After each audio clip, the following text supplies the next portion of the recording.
வணக்கம். அன்பார்ந்த அனுக்கிரகம் தமிழ் நேயர்களுக்கு உங்கள் ஜோதிடர் ஜே.எம்.எஸ். சந்திரமௌலியின் பதிவு. இந்த பதிவில் சனிப்பெயர்ச்சி மார்ச் 29ஆம் தேதி கும்பராசியிலிருந்து மீனராசிக்கு மாறப்போகிற பலன்களை பார்க்க இருக்கோம். அந்தந்த லக்னப்படி நம்ம அந்த பலன்களை பார்க்க இருக்கோம். அதுலேயும் நட்சத்திர பாத ரீதியாக சனி எப்படி பலனை வழங்குவார் என்பதை நம்ம விரிவாக பார்க்க இருக்கோம். மிதுன லக்னத்திற்கு சனிப்பெயர்ச்சி மார்ச் 29 மீனத்துக்கு வர்றாரு. 9லிருந்து 10க்கு வர்றாரு. 10ஆம் இடம் தொழில் ஸ்தானம். ஏற்கனவே தொழில் ஸ்தானத்துக்கு கொஞ்சம் லாக் பண்ணிட்டாரு 2.5 வருஷமா சனி. இப்போ அது கொஞ்சம் சீர்படுதுன்னு வச்சுக்கலாம். ஆனால் உண்மையிலேயே சனியினுடைய நட்சத்திரத்துக்கு வர்றதுக்கு ஏப்ரல் கடைசி ஆயிரும், கடைசி 29 ஆயிரும். இந்த ஒரு மாதம் மார்ச்லேருந்து ஏப்ரல் வரைக்கும் என்ன பண்ணுறாரு, அவர் ராகுவோட வேற கனெக்ஷன் ஆகுறது. 10ஆம் வீட்டில் ராகு சனி சேர்க்கை பலனை கொடுக்குது. சுக்கிரன் புதன் இடையில அவங்களும் சேர்றாங்க. இதெல்லாம் இந்த சேர்க்கை பண்றதுங்கிறது ஒரு கிரகமும் ஒவ்வொரு தன்மையை வச்சிருக்கும்.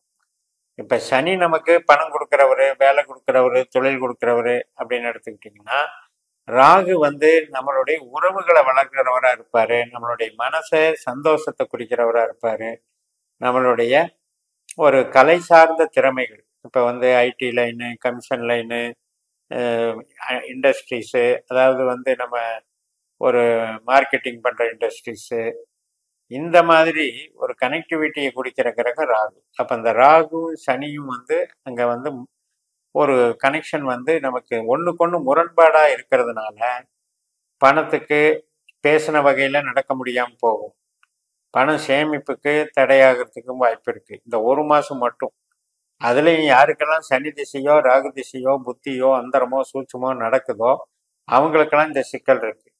இதில் அடிஷ்னலாக வேற சுக்கிரன் மார்ச் 31 நமக்கு அதாவது ஏப்ரல் 25 வரைக்கும் அங்கே 25 நாள் அங்கே அந்த சுக்கிரனும் அங்கே மிங்கிள் ஆகுது. அப்படி பார்க்கும்போது உறவுகள் சார்ந்த விஷயமோ, நமக்கு மனசு சார்ந்த விஷயங்கள், பழக்க வழக்கம் சார்ந்த விஷயங்கள், நண்பர்கள், கூட பிறந்தவங்க, இது சார்ந்த அமைப்புலையும் அங்கே லிங்க் ஆகுது.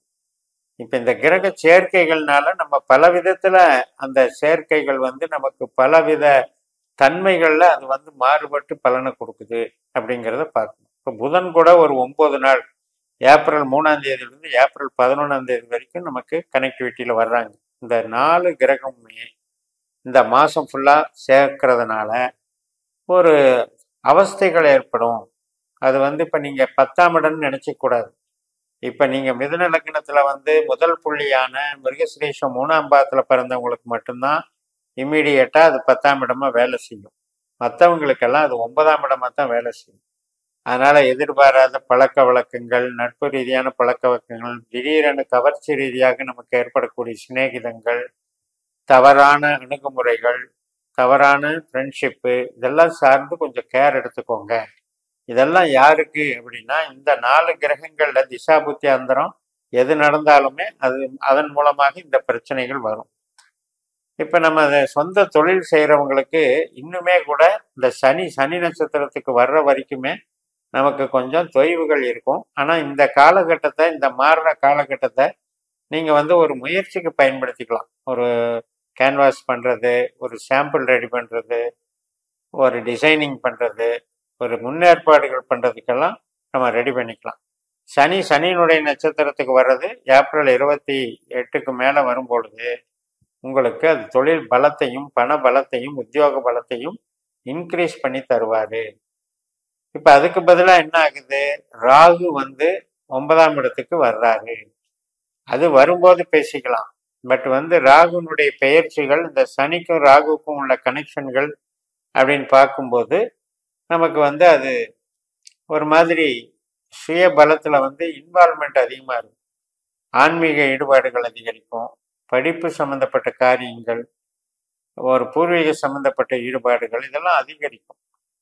அதே மாதிரி நம்ம லக்னத்தில் இருக்கிற செவ்வாய் கிரகம் குரு நட்சத்திரத்தில் இருக்கு. இப்போ சனி கிரகமும் ராகுவும் குரு நட்சத்திரத்தில் தான் போயிட்டு இருக்காங்க. இந்த இது அசுப விளைவாக வேலை செய்யும். சனி ராகு செவ்வாய் ஒரு அசுப விளைவாக வரும்போது என்ன ஆகும்னா, நம்ம நினைக்கிறதுக்கு கொஞ்சம் அகெயின்ஸ்டாக வேலை பார்க்கும். இப்போ கூட பிறந்தவங்களை பற்றி, பார்ட்னரை பற்றி, அல்லது ஒரு வழக்கு நடந்துட்டு இருக்குது, அந்த வழக்கு சார்ந்த விஷயங்கள், நம்மக்கிட்ட வேலை பார்க்குற நபர்கள், அது சம்மந்தப்பட்ட அமைப்புகள். இப்போ நம்ம வந்து ஒரு ஸ்பேர் பார்ட்ஸ் இண்டஸ்ட்ரி நடத்துகிறோம், கன்ஸ்ட்ரக்ஷன் கம்பெனி நடத்துகிறோம், நமக்கு விவசாயம் நடத்துகிறோம், ஒரு காவல்துறையில் இருக்கோம். இது மாதிரியான அமைப்பெல்லாம் செவ்வாயினால் வரக்கூடிய இது வந்து இப்போ நமக்கு செவ்வாயினுடைய திசாபுத்தி அந்தரம் நடக்கும்போது இந்த கிரகத்தினுடைய தாக்கத்தினால சில பேருக்கு அவஸ்தைகள் ஏற்படும். ஆனால் இப்போ மொத்தமாக பார்க்கும்போது உங்களுக்கு இந்த ஏப்ரல் வரைக்கும் தான் பிரச்சனை. இந்த ஏப்ரலுக்கு அப்புறம் வந்து சனி பலம் பெறதுனால அந்த சனிப்பெயர்ச்சி பலன்கள் நல்லாவே இருக்கு. அதுக்கப்புறம் வந்து தொடர்ந்து அடுத்த சனிப்பெயர்ச்சி வரைக்குமே பண வரவு, வேலை செய்கிறது, தொழில் பலம், இப்போ கன்ஸ்ட்ரக்ஷனு மற்றும் கனரக வாகனங்கள், ஸ்பேர் பார்ட்ஸ் இண்டஸ்ட்ரீஸு, நம்ம ஒரு ஒர்க் ஷாப் வேலை செஞ்சு சம்பாதிக்கிறது, ஜாப் ஒர்க் பண்ணுறது, உணவு சார்ந்தது, உடை சார்ந்தது, மருத்துவம் சார்ந்தது, இது அமைப்புகளுக்கு எல்லாமே நல்ல பலனை கொடுக்கும். இப்போ இதுக்கெல்லாம் நமக்கு தசாபுத்தி அந்தரத்தை நீங்கள் பார்த்துக்கோங்க. அது நடந்துக்கும் போது அது நல்லது பண்ணும். இப்போ அதுக்கப்புறம் பார்த்தீங்கன்னா புதனுடைய ரேவதி நட்சத்திரத்துக்கு போகும். அந்த கடைசி பகுதியில் கூட நமக்கு புதன் மாதிரி வேலை செய்கிறது கூட கம்ப்யூட்டர் சாதனங்கள் சம்மந்தப்பட்டது, ஹார்ட்வேர், ஒரு ஒரு household materials, stationery materials மற்றும் எஜுகேஷன் சம்மந்தப்பட்ட பிஸ்னஸ்ஸு, திரைப்பட சம்மந்தப்பட்டது, எழுத்து சம்மந்தப்பட்டது, புத்தக பப்ளிஷ் சம்மந்தப்பட்டது, இது மாதிரியான ஒரு கணக்குகளுக்கெல்லாம் அது சூட்டபுளாக இருக்கும். அப்போ ஒரு வகையில் நமக்கு வில் பவர் இன்க்ரீஸ் பண்ணுறது. 10ல் வந்து எந்த கிரகம் வந்தாலும் நமக்கு நல்லது தான். அப்போ இந்த கிரகங்களுடைய அமைப்புகள் நமக்கு வந்து சனி, புதன், இந்த 2 பேருமே பணம் தர்றதுலையும், வேலை கொடுக்கறதுலையும், தொழிலை வளர்க்குறதுலையும் நல்ல கிரகங்கள். அதனால வளர்ச்சிகள் நல்லா இருக்கும். இப்போ நமக்கு அதே காலகட்டத்தில் குரு வந்து மே மாதத்துக்கு அப்புறம் ராகு கேது குரு பயிற்சி எல்லாம் வரும்போது இன்னும் கொஞ்சம் ஃப்ரீ ஆகிடுவீங்க. ஓரளவுக்கு வந்து நமக்கு ஒரு பிரச்சனைகள்ல இருந்து விடுதலை ஆகிறதுக்கு உண்டான வழிமுறைகள் எல்லாம் கிடைச்சிரும். அதனால நமக்கு ஊக்கமாக உழைக்கலாம், ஊக்கமாக பலப்படுத்தி கொள்ளலாம். உறவுகள் சார்ந்த வகையிலையும் மிகப்பெரிய நன்மைகளை கொடுக்கும். ஏன்னா இப்போ குரு 12ல் இருக்கிறது தான் நமக்கு உறவுக்கு கஷ்டம், ரொம்ப பிரச்சனையா இருக்கு. இந்த 12ல் இருக்கிற குரு மாதிரி தான் இத்தனை கிரகங்களும் குரு சாரத்தில் போகிறது தான் நமக்கு வந்து ஏதோ ஒரு வகையில் செலவு கொண்டு போய் மாட்டி விட்டுருந்தாங்க.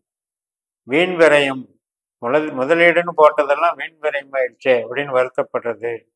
அதே மாதிரி உறவுகள் சார்ந்து பகை ஏற்படுறது, ஒருத்தருக்கு ஒருத்தர் வந்து அந்த அந்யோன்யத்தை மறந்துடுறது, ஏமாற்றத்தை அனுபவிக்கிறது, சஞ்சலத்தை அனுபவிக்கிறது, இதெல்லாம் வந்து அந்த 12ல் இருக்கிற குருவை போல மற்ற கிரகங்களுடைய செயல்பாடுகள் தொடர்புக்கு ஏற்படுது. அந்த தொடர்பின் மூலமாக நமக்கு பாதிப்புகளை கொடுக்குது. இப்போ ராகு கேதுவே பயிற்சியானாலும் கூட நமக்கு அது நல்லது தான்.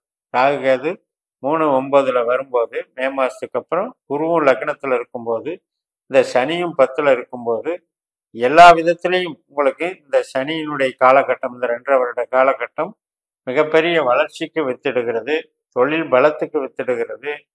அதே போல் நமக்கு சொந்த தொழில் பண்ணுறதுக்கு ஆர்வத்தை தூண்டி அதில் வந்து பலப்படுத்த வைக்கிறது.